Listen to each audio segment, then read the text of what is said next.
Halo,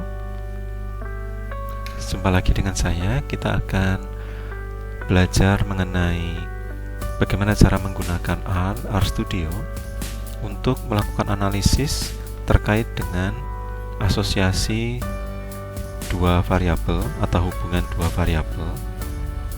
Nah, dalam pertemuan kita kali ini, kita akan membahas baik asosiasi dua variabel diskrit dan kontinum, dan kita juga akan membahas representasi baik numerik maupun grafik dari asosiasi dua variabel ini. Baiklah, kita akan mulai dengan mengunggah data. Kita bisa copy paste dari script untuk tutorial yang sebelumnya, kemudian kita unggah. Setelah itu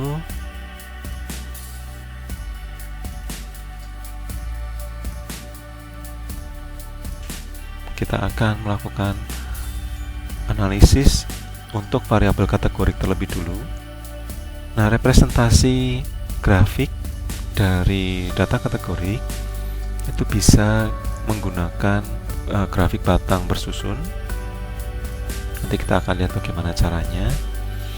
Nah, tapi sebelum kita membuat grafik batang bersusun, kita perlu membuat terlebih dulu tabel frekuensinya.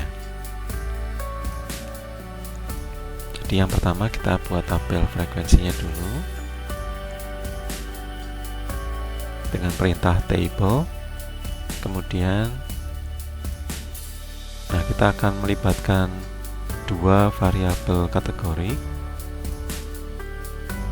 yaitu misalnya jenis kelamin dan ini ada satu variabel menarik, yaitu media sosial favorit. Ctrl Enter. Nah, kita bisa lihat di sini bahwa frekuensi dari laki-laki yang menggunakan Instagram sebagai media sosial favoritnya itu adalah proporsi terbesar dibandingkan dengan pengguna TikTok, Twitter, dan YouTube untuk jenis kelamin laki-laki. Sementara perempuan juga terbesar, media sosial favorit terbesar adalah Instagram, lalu disusul Twitter, YouTube, baru kemudian TikTok. Mungkin karena media sosial TikTok itu baru saja rilis gitu ya, masih terhitung baru dibandingkan dengan Instagram dan YouTube, sehingga tidak ada yang, atau masih sedikit yang menggunakan. Yang menarik adalah kita tidak memperoleh satupun mahasiswa yang menggunakan Facebook. Jadi beberapa orang mengatakan bahwa salah satu ciri kelompok mahasiswa generasi Z gitu ya, adalah ini, penggunaan media sosial yang mengarah ke Instagram dibandingkan ke Facebook. Nah, dari tabel frekuensi ini kita bisa menambahkan jumlah baik pada sebelah kanan maupun pada bagian bawah. Jadi jumlah total laki-laki dan jumlah total perempuan, juga jumlah total dari para pengguna Instagram baik laki-laki maupun perempuan. Kita bisa melakukannya dengan mudah dan kita akan simpan di objek yang berbeda. Kita menggunakan add margins, kemudian yang kita masukkan bukan data awalnya tetapi adalah data dari tabel frekuensinya. Kita Ctrl Enter, kita lihat lagi. Oke, sekarang sudah ada sum, jumlah. Jadi ada 22 mahasiswa laki-laki dan 84 mahasiswa perempuan. Lalu total pengguna Instagram adalah 51. Lalu disusul pengguna Twitter 22, lalu YouTube 21, dan terakhir TikTok 12.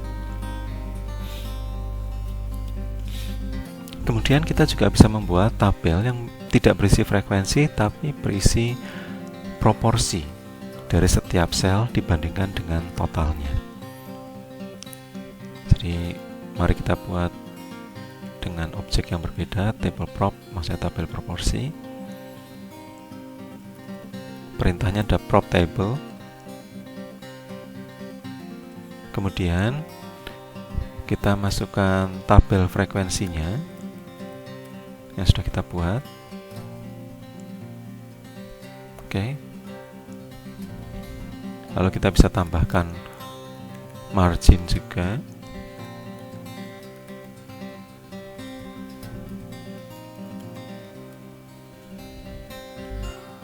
Ini kita beri nama yang berbeda saja. Oke. Lalu kita lihat. Nah, ini adalah tabel proporsinya. Jadi 13% mahasiswa berjenis kelamin laki-laki dan mengakses Instagram.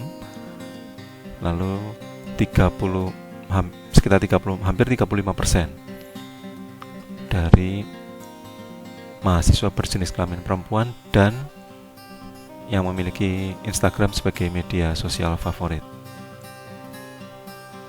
Nah, semua proporsi ini itu dapat dilihat sebagai proporsi dari setiap sel dibandingkan dengan keseluruhan partisipan yang terlibat di dalam data ini.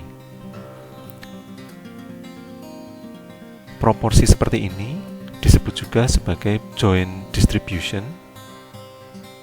Jadi distribusi yang bersama-sama antara jenis kelamin dan media sosial favorit. Selain joint distribution, ada juga yang disebut dengan marginal distribution. Nah, ini kita bisa melihatnya di sini. Nah, marginal distribution itu adalah distribusi dari setiap variabel kategori. Jadi misalnya di sini marginal distribution dari jenis kelamin itu adalah yang laki-laki sebesar 20,75%, lalu yang perempuan 79,25%. Kemudian para pengguna Instagram itu ada 48%, pengguna TikTok 11,3%, Twitter sekitar 20,7%, dan YouTube 19,8%. Jadi distribusi marginal adalah distribusi yang berada di tepi kanan dan tepi bawah. Ini menggambarkan distribusi dari setiap variabel kategori. Selain itu, tabel yang kita hadapi ini adalah yang disebut dengan tabel dua jalur atau two-way table. Nah, tabel ini biasanya digunakan untuk melihat asosiasi hubungan antara dua variabel diskrit, khususnya jika variabelnya adalah variabel nominal. Selain dua distribusi tadi, masih ada satu lagi distribusi yang disebut dengan distribusi kondisional atau conditional distribution. Distribusi kondisional adalah distribusi dari proporsi dalam satu variabel kategori di dalam satu kategori dari variabel lainnya. Misalnya, distribusi dari jenis kelamin laki-laki dan perempuan dalam kategori mereka yang menggunakan Instagram sebagai media sosial favorit. Kita tidak dapat melihatnya di sini karena angka 13,2%, 34,9% itu merupakan angka yang diperoleh dari membagi isi sel dari laki-laki pengguna Instagram dan perempuan pengguna Instagram ini dibagi dengan keseluruhan, yaitu 106 orang. Distribusi kondisional itu akan berusaha melihat berapa persentase dari laki-laki dan perempuan hanya pada mereka yang menggunakan Instagram atau menganggap Instagram sebagai media sosial favorit. Nah, kita dapat melakukan ini. Kita tuliskan saja tabel prop 3 begitu ya. Kita dapat melakukannya dengan menggunakan dua fungsi yang kita jadikan satu, yaitu fungsi apply. Fungsi apply ini adalah fungsi yang akan membuat sebuah perintah lain dijalankan untuk setiap kolom maupun baris. Kita lihat saja, apply, lalu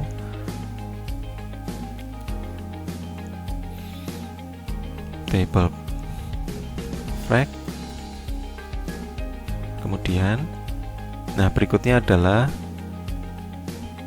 bisa 1 atau 2 tergantung dari di mana fungsi itu akan kita jalankan, apakah di setiap baris atau di setiap kolom. Nah, kita akan mencobanya di setiap kolom. Jadi kita ketikkan 2. Kemudian functionnya, karena tidak ada function tersendiri, maka kita buat functionnya ada di dalam sini. X dibagi jumlah dari X. Jadi kita ingin menghitung hasil bagi dari setiap sel dibagi dengan jumlah dari sel untuk hanya misalnya untuk kolom Instagram saja. Lalu untuk kolom TikTok juga sama, untuk kolom Twitter juga sama. Jadi isian di setiap sel akan dibagi dari jumlah dari keseluruhan sel. Kita jalankan.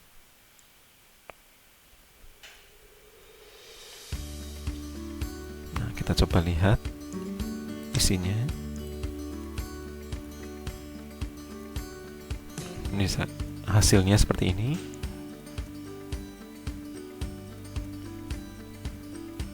Nah, jika kita mengaplikasikan add margin,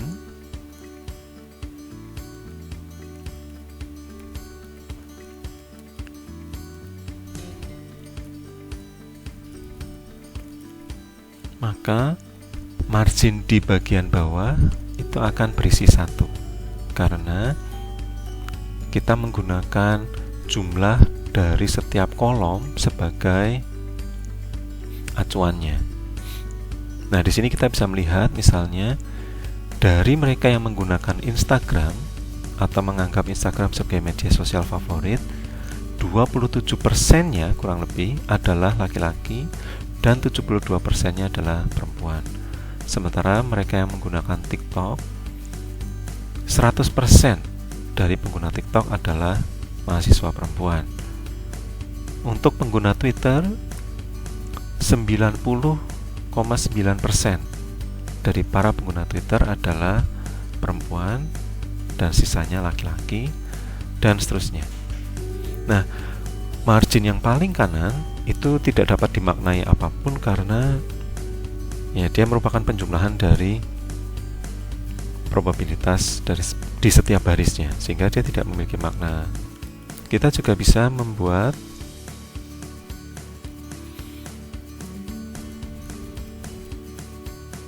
supaya distribusi kondisionalnya ada pada setiap jenis kelamin. Jadi saya ingin melihat dari semua mahasiswa laki-laki berapa persen yang mengakses Instagram, TikTok, kemudian Twitter dan YouTube. Sehingga perintahnya apply, kemudian tabel frekuensinya. Lalu 1 ini berarti saya minta dilakukan per baris. Kemudian fungsinya sama.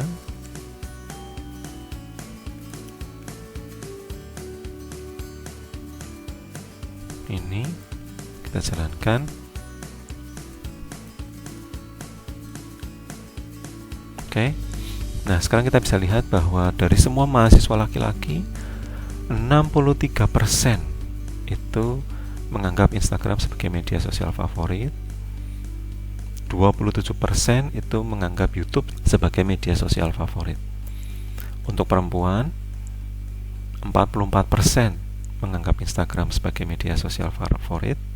Kemudian Twitter itu menduduki peringkat kedua, yaitu 23,8%. Nah, angka prosentase ini hanya dapat dibandingkan untuk setiap jenis kelamin saja. Jadi tidak bisa dibandingkan antar jenis kelamin. Karena kita memperolehnya dengan membagi setiap sel dengan jumlah total untuk setiap jenis kelamin. Nah, ini yang disebut sebagai distribusi kondisional. Nah, berikutnya kita bisa membuat grafik batang bersusun dengan perintah bar plot, kemudian tabel frekuensinya, Kemudian kita bisa memasukkan warna supaya lebih menarik. Nah, karena kita hanya punya 2 jenis kelamin untuk setiap kolom, maka kita masukkan cukup 2 warna saja, misalnya 3 dan 4 gitu ya. Atau kita identifikasi sebagai red and green atau blue and yellow, itu terserah. Tapi saya gunakan warna ini saja. Kemudian juga kita bisa menambahkan legend.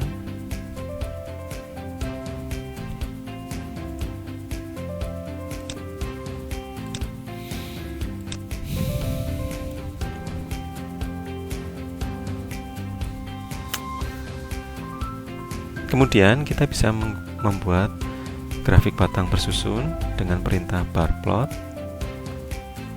lalu tabel frekuensinya, lalu kita bisa menambahkan color supaya lebih menarik. Nah, karena kita hanya punya 2 jenis kelamin untuk setiap kategori dari variabel media sosial favorit, maka kita hanya perlu mendefinisikan 2 saja warna. Saya menggunakan angka saja. Ini kita bisa mengisikan misalnya blue, yellow, semacam itu. Kemudian yang berikutnya adalah kita perlu mengidentifikasi atau mendefinisikan legend agar nanti ada tampilan legend yang memberitahu warna apa yang mengikuti jenis kelamin yang mana. Nah, pemberian nama di sini itu harus mengikuti urutan dari tabel frekuensi yang kita lihat. Misalnya kita lihat di sini, yang pertama adalah laki-laki, kemudian perempuan, sehingga yang perlu kita isikan di sini adalah laki-laki terlebih dulu, kemudian perempuan. Kemudian kita klik, kita Ctrl Enter. Baik, ini adalah tampilannya.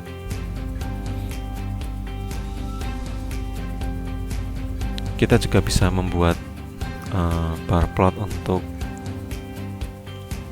proporsi.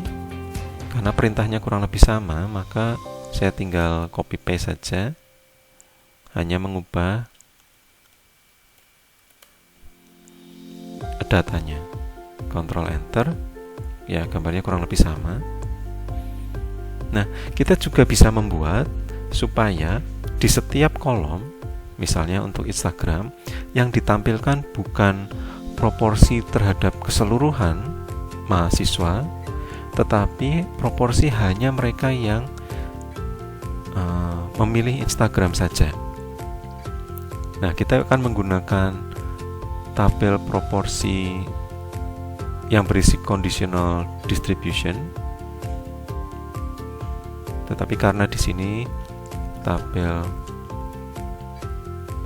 itu memiliki distribusi marginal, gitu ya.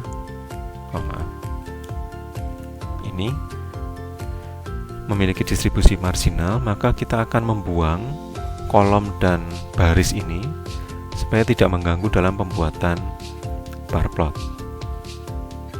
Jadi misalnya kita running tabel prop 3 ini sekali lagi.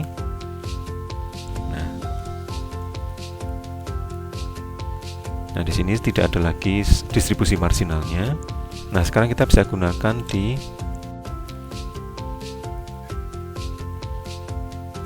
bar plot ini.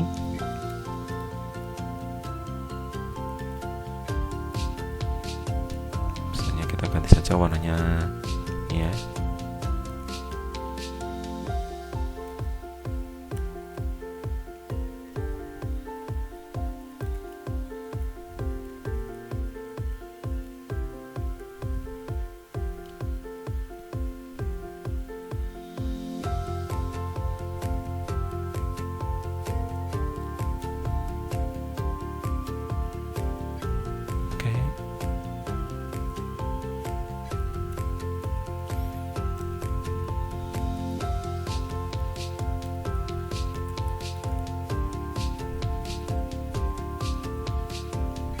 kita Ctrl Enter, lalu tampilannya akan menjadi seperti ini. Jadi di setiap kolom sekarang memiliki probabilitas sebesar 1 atau 100%. Kemudian di setiap kolom yang ditampilkan adalah proporsi dari mahasiswa laki-laki dan perempuan yang mengakses media sosial tersebut. Jadi misalnya untuk kolom pertama Instagram, maka yang ditampilkan ada proporsi perempuan yang mengakses Instagram dan proporsi laki-laki yang mengakses Instagram. Oke. Demikian tampilan bar plot yang bisa kita gunakan untuk menampilkan distribusi dari dua variabel atau bisa menggambarkan asosiasi antara dua variabel kategorik. Nah, berikutnya kita akan masuk ke data yang kontinum. Untuk data kontinum, kita bisa menggunakan grafik yang disebut sebagai scatter plot. Nah, grafik scatter plot ini bisa digunakan untuk menampilkan hubungan antara dua variabel kontinum. Kita coba saja, misalnya plot, perintahnya adalah plot, kemudian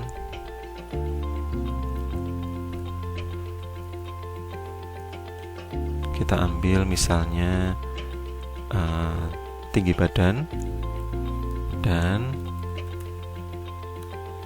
berat badan. Nah, ini plot yang sangat sederhana. Kita bisa lihat Ctrl Enter, tampilannya seperti ini, sangat simpel. Kita tentu saja bisa ubah warnanya dan segala macam. Kita bisa tambahkan main title-nya. Kemudian kita bisa ubah title dari setiap aksis. Jadi misalnya kita akan ubah aksis X-nya. Kemudian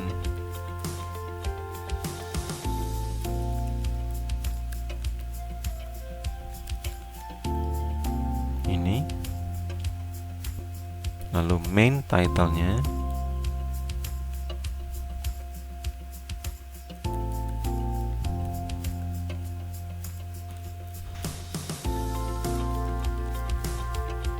Lalu kita bisa Ctrl Enter.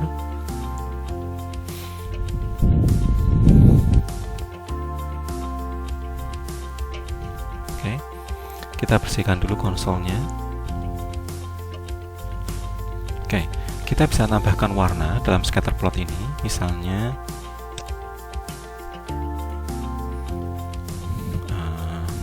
color, yaitu blue. Kita juga bisa mengubah ketebalan dari setiap poin. Misalnya kita gunakan LWD or line width sama dengan 2. Lalu kita bisa mengubah bentuk dari setiap poinnya. Di sini bentuknya lingkaran. Kita bisa ubah menjadi bentuk apapun. Misalnya PJ sama dengan 15. Lalu kita lihat. Nah, seperti ini. Jadi sekarang setiap poinnya tidak lagi berbentuk lingkaran tetapi kotak, gitu ya, square. Kemudian ya berwarna biru. Lalu lebih tebal gitu ya line-nya. Nah, terkait dengan warna, kita bisa membuat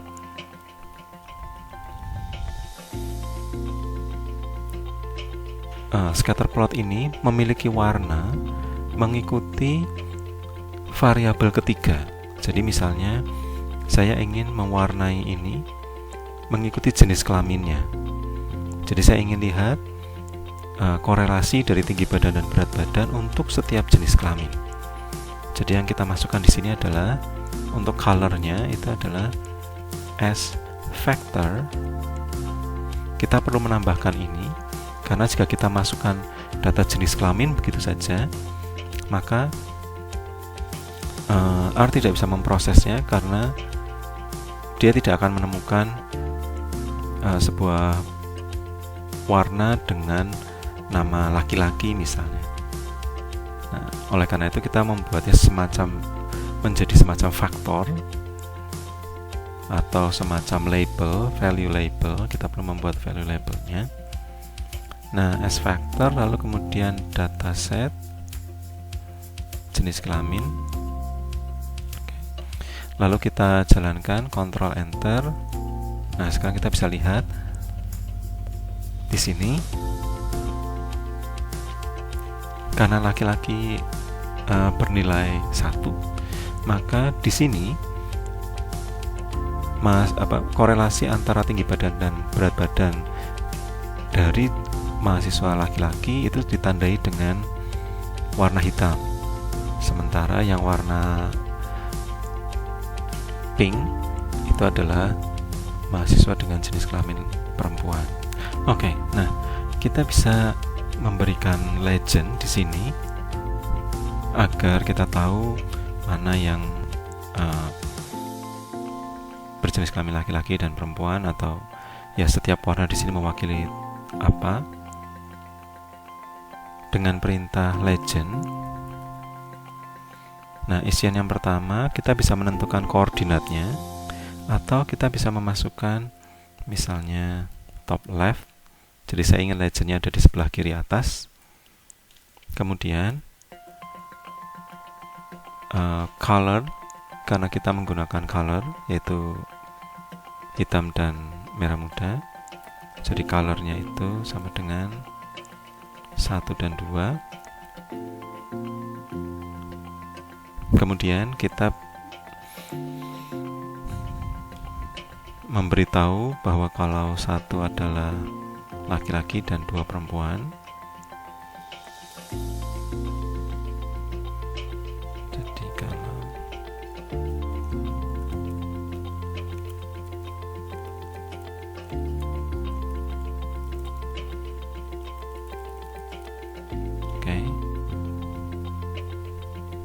nah, selain itu yang penting adalah kita perlu menuliskan PCH-nya agar tampilannya bisa muncul. Kemudian kita Ctrl Enter. Nah, sekarang muncul tampilan ini. Jadi mereka yang berjenis kelamin laki-laki adalah mereka yang mendapatkan poin berwarna hitam, sementara yang perempuan poin berwarna merah muda. Kita bisa mengubah warna-warna ini dengan cara mengubah entry pada dataset. Jadi misalnya kita ubah mereka yang berjenis kelamin laki-laki itu diberi value 7 misalnya, sementara yang berjenis kelamin perempuan mendapat value 20, maka itu akan mengubah warna dari tampilan ini. Kita sebenarnya juga mendapatkan 3 informasi mengenai hubungan antara kedua variabel ini. Kita zoom saja supaya terlihat lebih besar. Nah, informasi yang pertama itu adalah arah hubungannya. Di sini kita bisa melihat arahnya bergerak dari kiri bawah ke kanan atas. Ini berarti arah korelasi antara tinggi badan dan berat badan itu bersifat positif. Artinya orang yang memiliki tinggi badan lebih tinggi dari yang lain akan cenderung memiliki berat badan juga lebih tinggi daripada yang lain. Selain arah hubungan, kita juga bisa melihat kekuatan dari hubungan. Kekuatan hubungan ditandai dengan lebar atau kecilnya sebaran dari data. Jadi kita bisa lihat di sini sebarannya terhitung tidak terlalu lebar, tapi juga tidak terlalu sempit. Nanti kita akan lihat sendiri angka korelasinya berapa. Selain itu juga bentuk hubungannya. Di sini hubungan antara tinggi badan dan berat badan bisa kita lihat bersifat linier. Nah, menggunakan scatterplot kita juga bisa melihat bentuk hubungan yang lain, misalnya bentuk hubungan kuadratik misalnya, atau bentuk hubungan eksponensial. Itu dapat kita lihat di dalam scatter plot.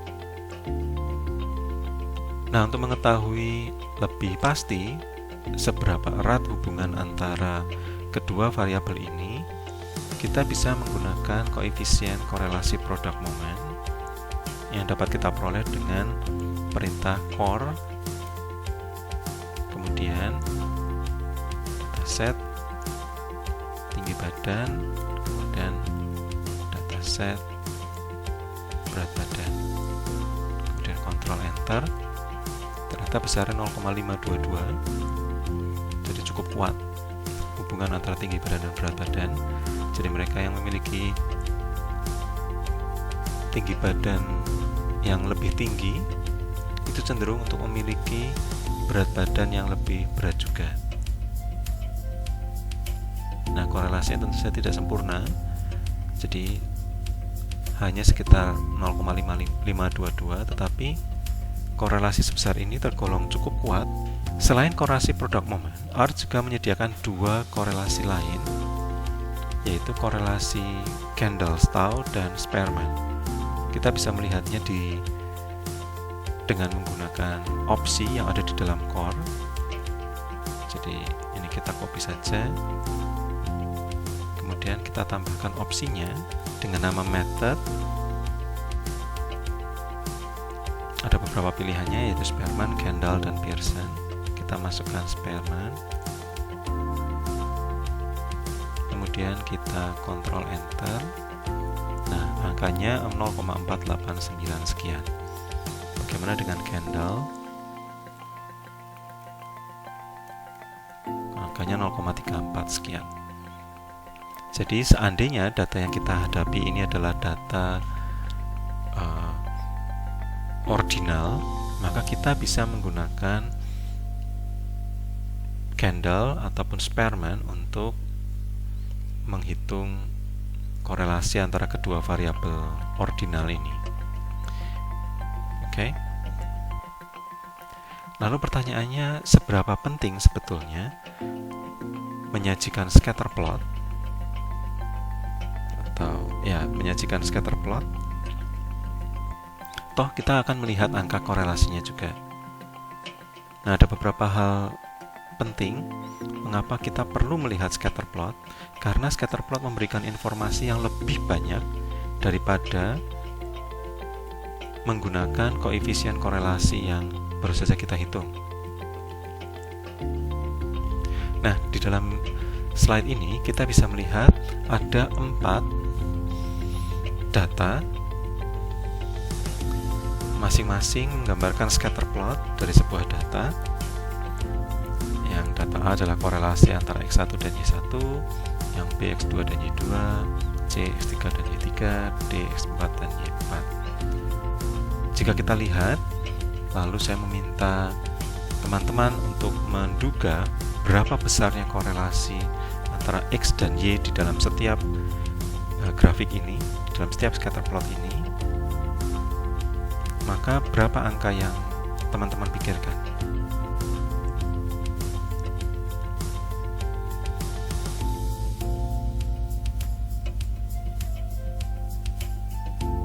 Secara intuitif, kalau kita melihat grafik ini, kita akan menduga bahwa angka korelasi dari setiap grafik ini itu memiliki korelasi yang berbeda. Tetapi jika kita hitung menggunakan korelasi produk momen, keempatnya memberikan angka yang kurang lebih sama, yaitu 0,8.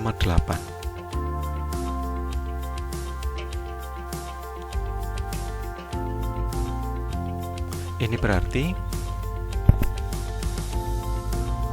nilai koefisien korelasi yang sama itu belum tentu berangkat atau berasal dari kondisi data yang sama. Data ini sangat dikenal dalam statistik dan dibuat oleh seseorang bernama Anscombe. Dia menyajikan data ini untuk menunjukkan kelemahan dari pelaporan koefisien korelasi saja dalam sebuah penelitian. yang tidak menyertakan scatter plotnya. Contoh yang lain adalah ini. Kedua data ini memiliki korelasi product moment sebesar 0 atau mendekati 0. Tetapi kita melihat bahwa keduanya memiliki kondisi data yang sama sekali berbeda. Oleh karena itu, penting bagi kita untuk senantiasa melaporkan scatter plot di samping koefisien korelasi product moment. Demikian presentasi dari saya kali ini. Terima kasih dan kita akan berjumpa lagi dalam tutorial berikutnya. Sampai jumpa.